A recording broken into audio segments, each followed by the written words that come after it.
Hey everybody, Mr. A with Tuesday's Tech Tip of the Week. Today we're going to use the screen capture tool on Chromebooks to take screenshots or record our very own screen recordings. You might have noticed that when you go to the bottom right hand corner and you click on the clock, there's a new feature that's listed among those that we usually see in what's called the screen capture. If you don't see it, it might be time to update or to restart your Chromebook. It's a good idea every once in a while to turn that Chromebook all the way off, shut it down, and to start it up from scratch as opposed to just logging out or closing the lid. And that will do any necessary updates that might happen. Once you have done that and you see it, click the screen capture tool. The screen capture tool can do both images and video, full screen, partial screens, or just windows, and it has the option on the video portion to record your voice. Let's take a look at each one individually quickly. You can take a full screenshot, so that's a screenshot of your entire screen, by choosing the image option, full screen, and then hitting enter. Here's what it looks like in action. So this person, again, if you start it back up, in the example, clicks the full screen, it's on the image, clicks, and bang, you can see the picture shows up in the bottom right hand corner. So that's a full screenshot that's of your entire screen. One of my favorite tools though is a partial screenshot. That's where you choose image, you choose the partial screen tool, you select the area you wish to capture, sort of tweak it the way you want it, and then click the camera icon in the middle and voila. So what does that one look like? Well, here it is. So this person here chooses that. You can see they choose the icon, they resize it, you can see there's a little camera icon and it shows up in the bottom right hand corner.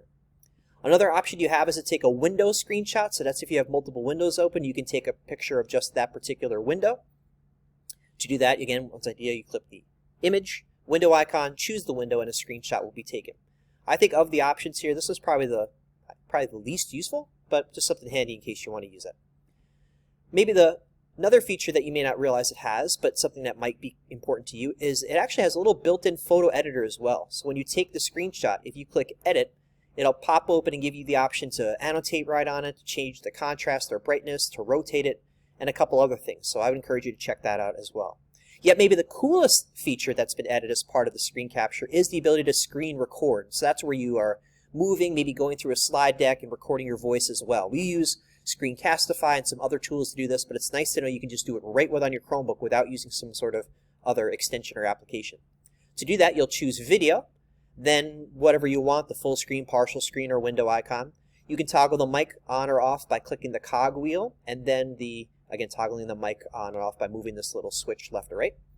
It'll then go 3, 2, 1, go. It will capture the recording of what you do on the screen and or your voice depending, and then when you're done, you'll click this little stop button in the bottom right-hand corner. It's going to be on the shelf to finish the recording, and it will save the clip to your device. So here's a look at what that is like in action.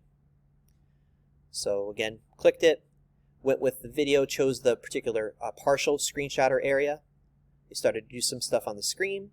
Just underneath there, you can see it has that little icon that they clicked, and it's saved automatically. And the video is saved to their Chromebook. Some final thoughts. Give these screenshots and recordings a try, and try it when it doesn't count. That's something you can play with maybe for a few minutes in your access just to see how to use it, so when it is time for you to use it, you know how. Use the edit tool to crop and make more adjustments to photos. Again, play with that when you are trying these low-stakes activities. Delete the bad ones. You don't want to have extra stuff in your Chromebook if it's not needed. Upload any good ones to Google Drive, because if your Chromebook ever gets wiped clean, you won't have access to it, but if it's in your drive, it's not going to go anywhere. And the file format right now is .webm, WebMs, which is just something to note because in certain programs it may not play nicely, but for most programs and features it should be just fine. So the learning target today, I hope you now can use the screen capture tool on Chromebooks to take screenshots and to record your very own screen recordings. For Tuesday's Tech Tip of the Week, I'm Mr. A.